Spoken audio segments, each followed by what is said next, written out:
જય સ્વામિનારાયણ બાળ મિત્રો. Shri Swaminarayan high school sector 23 Gandhinagar. હું ધર્મિષ્ઠા ગોહિલ આપ સૌ બાળ મિત્રોનું સ્વાગત કરું છું.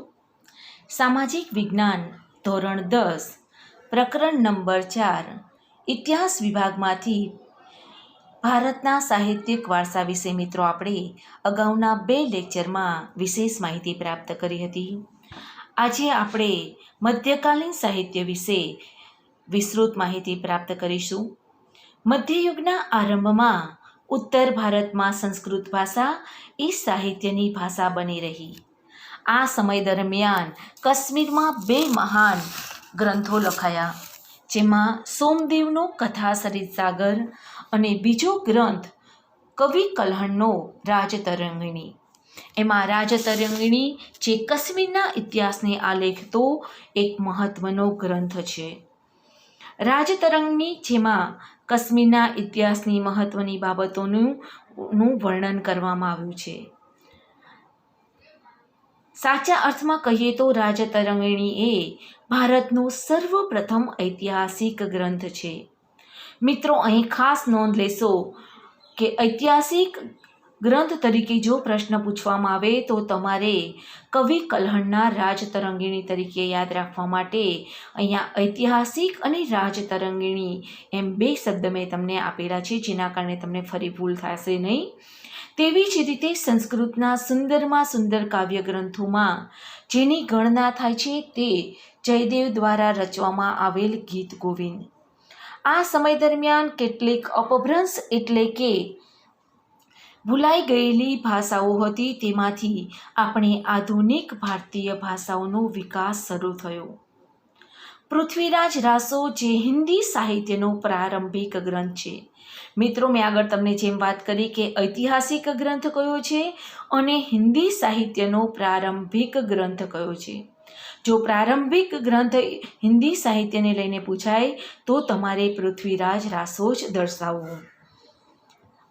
આમ પૃથ્વીરાજ રાસો જેની રચના કવિ ચંદબરદાએ રચિતે કરી હતી, જેમાં પૃથ્વીરાજ ચૌહાણનું જે વીરતાપૂર્ણ કાર્યો કર્યા હતા તેનું વર્ણન કરવામાં આવ્યું. આ ગ્રંથની રચનાથી હિન્દી સાહિત્ય જગતમાં વીરગાથા યુગની શરૂઆત થઈ હતી. આ સમય દરમિયાન દક્ષિણ ભારતમાં પણ સંસ્કૃત સાહિત્ય મોટા પ્રમાણમાં જોવા મળતું હતું, અથવા તો મોટા પ્રમાણમાં અનેક સાહિત્યની રચના થઈ, જેમાં શંકરાચાર્ય દ્વારા રચના કરેલ ભાષ્ય મુખ્ય છે. આ ઉપરાંત આ સમયનો એક નોંધપાત્ર ગ્રંથ વિક્રમાદેવચરિત છે, જેમાં ચાલુક્ય રાજા વિક્રમાદિત્ય છઠ્ઠાની જીવનગાથાનો પરિચય કરવામાં આવ્યો છે. મિત્રો, આ સમયમાં દ્રવિડ કુળની ભાષાઓનો વિશેષ વિકાસ થયો જોવા મળે છે. થોડા સમય સુધી કન્નડ સાહિત્યમાં જૈન ધર્મની ગાઢ અસર પડતા અનેક કૃતિઓની રચના થઈ, જેમાં કવિ નૃપતુંગે કવિ રાજમાર્ગ નામના મહાન કાવ્યગ્રંથની રચના કરી. કવિ પંપાએ આદિપુરાણ અને વિક્રમાર્જુન વિજયંતીની રચના કરી. 16મા જૈન તીર્થંકરનું જીવન આલેખતું શાંતિ પુરાણ કવિ પોન્નાએ તૈયાર કર્યું. કવિ પંપાએ આદિપુરાણ અને વિક્રમાર્જુન વિજયંતી, જેમાં તેની પ્રથમ કૃતિનો સંબંધ જૈન તીર્થંકરોના જીવન સાથે છે, જ્યારે બીજા ગ્રંથનું વિષયવસ્તુ છે તે મહાભારત પર આધારિત છે.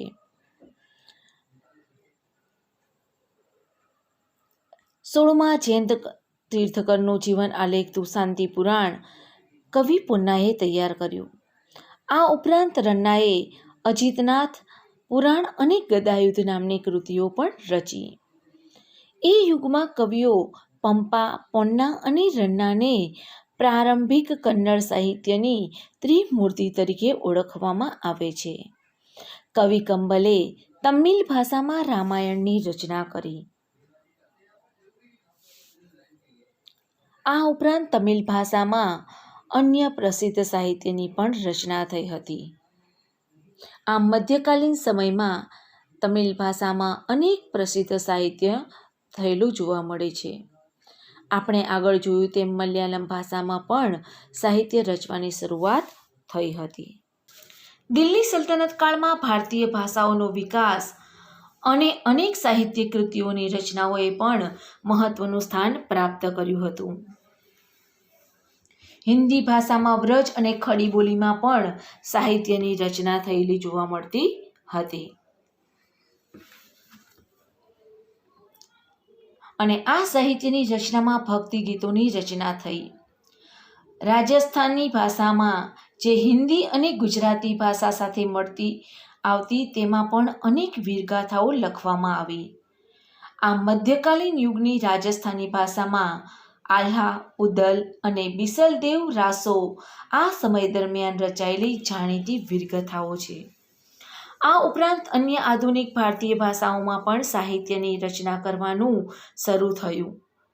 મુલ્લા દાઉદનો ગ્રંથ ચંદ્રાયન એ અવધી ભાષાનો સૌથી જૂનો ગ્રંથ મનાય છે. મધ્યયુગના ફારસી સાહિત્ય વિશે વાત કર્યા પછી મિત્રો વાત કરીએ તો મધ્યયુગના સલ્તનત કાળમાં ફારસી ભાષા એ દિલ્હીના સુલતાનોની રાજભાષા હતી. તુર્ક લેખકોએ ફારસી ભાષામાં ભારતના ઇતિહાસનું વિવરણ કર્યું. આ સમયમાં ફારસી ભાષામાં જે ઐતિહાસિક સાહિત્યની રચના થઈ એ તુર્ક પ્રજાનું ભારતને આપેલ એક મહત્વનું પ્રદાન છે.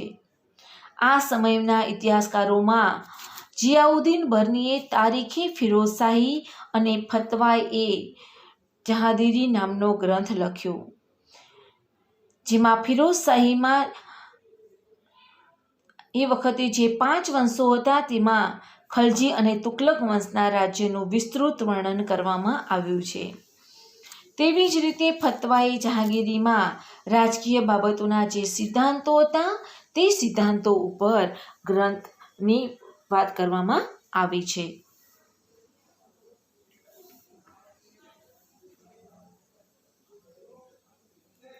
તેવી જ રીતે ફતવાએ જહાંગીરીમાં રાજકીય બાબતોના જે સિદ્ધાંતો હતા તે સિદ્ધાંતો ઉપર ગ્રંથ લખાયો. એ સમયના મહાન સાહિત્યકાર, ઇતિહાસકાર અને રહસ્યવાદી સંત અને સંગીતકાર અમીર ખુસરો, જેને હિંદના પોપટ તરીકે ઉપનામ આપવામાં આવેલું છે.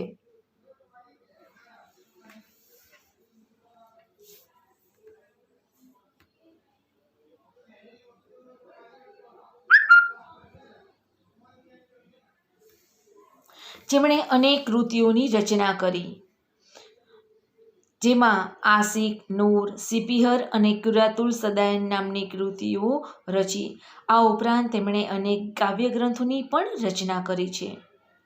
આમ અમીર ખુસરોએ સમૃદ્ધ ઐતિહાસિક વારસો આપ્યો છે. અમીર ખુસરોએ, જેને આપણે હિંદના પોપટ તરીકે ઓળખીએ છીએ, તે પોતાને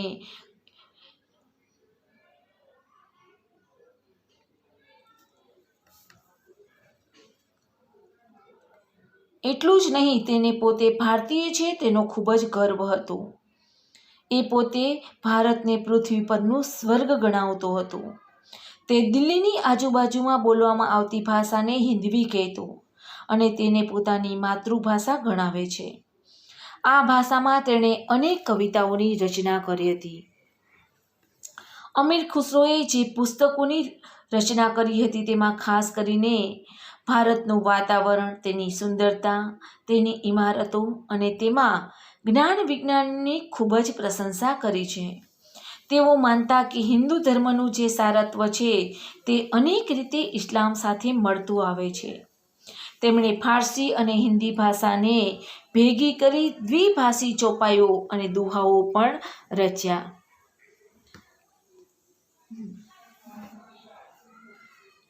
મધ્યયુગના પ્રાદેશિક ભાષાના સાહિત્ય વિશે વાત કરીએ તો મિત્રો, મધ્યયુગ દરમિયાન બંગાળ, ગુજરાત અને અન્ય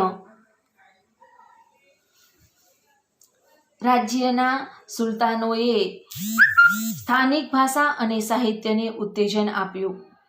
પ્રાદેશિક જે શાસકો હતા તેમણે પ્રાદેશિક ભાષાઓ અને સાહિત્યને મહત્વનું સ્થાન આપ્યું. ભોજપુરી અને અવધી હિન્દી ભાષાઓની તે વખતે મુખ્ય બોલી હતી. સંદુકડી બોલીમાં જે લખાયું કબીરના દોહા લોક સાહિત્યના અંગ બન્યા.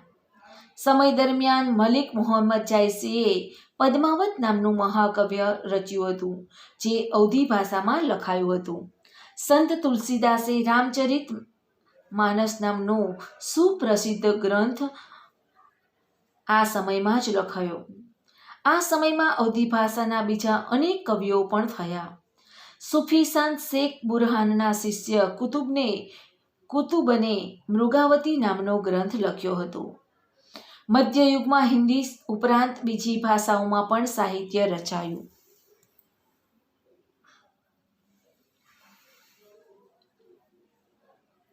બંગાળના સુલતાનોને આશ્રય રહી કૃતિવાસે બંગાળીમાં રામાયણ, કવિ ચંડીદાસના ગીતો અને ચૈતન્ય મહાપ્રભુએ બંગાળમાં ભક્તિગીતો લખવાની શરૂઆત કરી.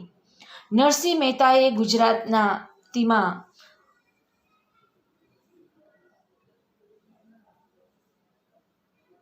નામદેવે મરાઠીમાં સાહિત્યની રચના કરી અને મહત્વનું સ્થાન પ્રાપ્ત કર્યું હતું. મરાઠીમાં જે ભક્તિગીતો લખ્યા છે તે પણ સૌથી મહત્વનું સ્થાન ધરાવે છે. આ સમયે જૈનુલ અબિદીનના આશ્રયે મહાભારત અને રાજતરંગિણીનો ફારસીમાં અનુવાદ થયો. વિજયનગરનો મહાન સમ્રાટ કૃષ્ણદેવરાય પોતે તેલુગુ અને સંસ્કૃત ભાષાના લેખક હોય તેમણે તેલુગુ સાહિત્યના વિકાસનો મહત્વપૂર્ણ કાળ ગણાય છે. મધ્યકાલીન સાહિત્ય વિશે વાત કરીશું તો મિત્રો 1526થી 1818નો જે સમયગાળો છે તેને મિત્રો આપણે મધ્યકાલીન યુગ અથવા તો મોગલ યુગ અથવા મધ્ય યુગ તરીકે ઓળખવામાં આવે છે. આગળ તમે ભણી ગયા હશો તો 1206થી 1526 જેને આપણે પ્રાચીન યુગ ગણતા અને 1526થી 1818નો જે સમયગાળો છે તેને મિત્રો આપણે મધ્યયુગ કે મોગલ યુગ તરીકે ઓળખવામાં આવે છે. બાબરથી મળીને ઔરંગઝેબ અને સુધીના સમયને મિત્રો આપણે મધ્યયુગ ગણવામાં આવે છે. એટલે કે 1526માં બાબર અને ઇબ્રાહિમ લોદી વચ્ચે પાણીપતના મેદાનમાં પાણીપતનું યુદ્ધ થયું અને જેમાં બાબરનો વિજય થયો અને બાબરે મોગલ યુગની સ્થાપના કરી. ત્યારના સમયને આપણે મધ્યયુગ તરીકે ઓળખવામાં આવે છે. અને આ સમય દરમિયાન જે સાહિત્યની રચના થઈ તે સાહિત્ય ખાસ કરીને મુસ્લિમ શાસકો દ્વારા રચવામાં આવેલું જોવા મળે છે. આ સમય દરમિયાન વાસ્તુકલા અને અન્ય કલાઓની સાથે સાથે સાહિત્યનો પણ વિકાસ થયો હતો.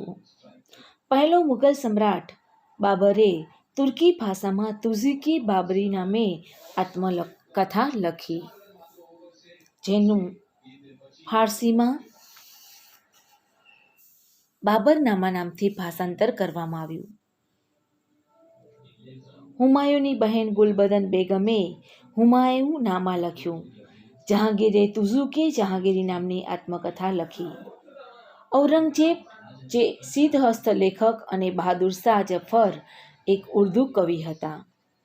આ સમયમાં હિન્દી સાહિત્યમાં તુલસીદાસ અને સુરદાસે પદો રચ્યા.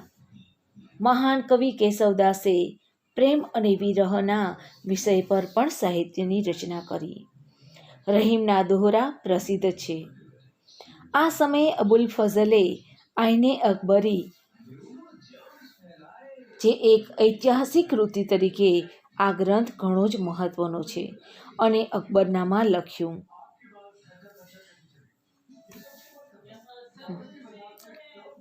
આઈને અકબરીમાં ભારતીય રીત રિવાજો, શિષ્ટાચારો, આર્થિક સ્થિતિ, ધર્મદર્શન અને જીવનના લગભગ તમામ પાસાઓનું વિસ્તૃત વર્ણન કરવામાં આવ્યું છે. એક ઐતિહાસિક કૃતિ તરીકે આ ગ્રંથની વાત કરીએ તો એ મૂલ્યવાન ગણવામાં આવે છે.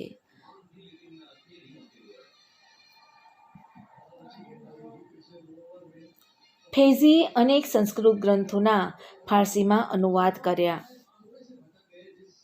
અબ્દુલ હમીદ લાહોરી, ખાફી ખાન, મુહમ્મદ કાઝિમ અને સુમનરાય આ સમયના મહત્વના ઇતિહાસકારો ગણાય છે. કવિ બિહારીની હિન્દી કૃતિ બિહારી સત્સઈ આ સમયની છે. ઉર્દુ ભાષામાં વલી, મિરદર્દ, મીરત કી મીર, નજીર, અકબરાબાદી, અબ્દુલ્લા ખાન, ગાલિબ જેવા કવિઓ પણ થઈ ગયા હતા. ભારતીય ભાષાઓમાં નવલકથાઓનો વિકાસ સર્વપ્રથમ થયો. ઉર્દુમાં મોહમ્મદ હુસૈન આઝાદનો દરબારે અકબરી એ મહત્વનો ગ્રંથ છે. અકબરે મહાભારત, રામાયણ, અથર્વવેદ, ભગવદ્ ગીતા ગ્રંથોનું અનુવાદ કરવા અલગ ખાતું રચ્યું હતું. અબુલ ફઝલનો ફૈઝી જે ફારસી ભાષાનો મહાન કવિ હતો. આ ઉપરાંત બીજા અનેક સાહિત્યકારો પણ થઈ ગયા હતા.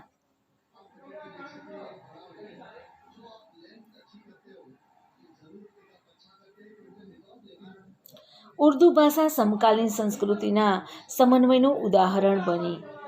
મધ્યયુગની સૌથી મહત્વની ઘટના જો કોઈ હોય તો તે ઉર્દુ ભાષાના જન્મની છે. ઉર્દુ ગદ્યનો વિકાસ 18મી સદીમાં થયો હતો. આ સમયગાળામાં ઐતિહાસિક ગ્રંથોનું ઉર્દુ ભાષામાં ભાષાંતર થવા લાગ્યું. એ સમયે મોહમ્મદ હુસૈન આઝાદે દરબારે અકબરી નામનો મહત્વનો ગ્રંથ લખ્યો. ઉર્દુ ભાષામાં વલી, મિરદર્દ, મીરત કી મીર, નજીર, અકબરાબાદી, અબ્દુલ ખાન, ગાલિબ જેવા મહાન કવિઓ પણ થઈ ગયા હતા. ઉર્દુ ભાષા કાળક્રમે ઉત્તર ભારતના અને દખ્ખણના શહેરોમાં નાગરિકોની ભાષા બની ગઈ. આમ એ સમકાલીન સંસ્કૃતિના સમન્વય અને વિકાસનું શ્રેષ્ઠ ઉદાહરણ બની છે. મિત્રો, અહીં આપણે ફારસી ભાષામાં જે નોંધપાત્ર પુસ્તકો લખાયા હતા તેના વિશે વાત કરી છે. હવે પછીના જે મુદ્દામાં આવે છે જેમાં આપણે ભારતની પ્રાચીન વિદ્યાપીઠો કઈ રીતે મહત્વનું સ્થાન ધરાવતી હતી તો એના વિશે હવે પછીના લેક્ચરમાં આપણે માહિતી પ્રાપ્ત કરીશું. મિત્રો, આજે આપણે જે મુદ્દાની ચર્ચા કરી છે તે મુદ્દા તમે તમારી નોટબુકમાં નોંધી અને તે પ્રશ્ન તૈયાર કરી લેશો. જય સ્વામિનારાયણ.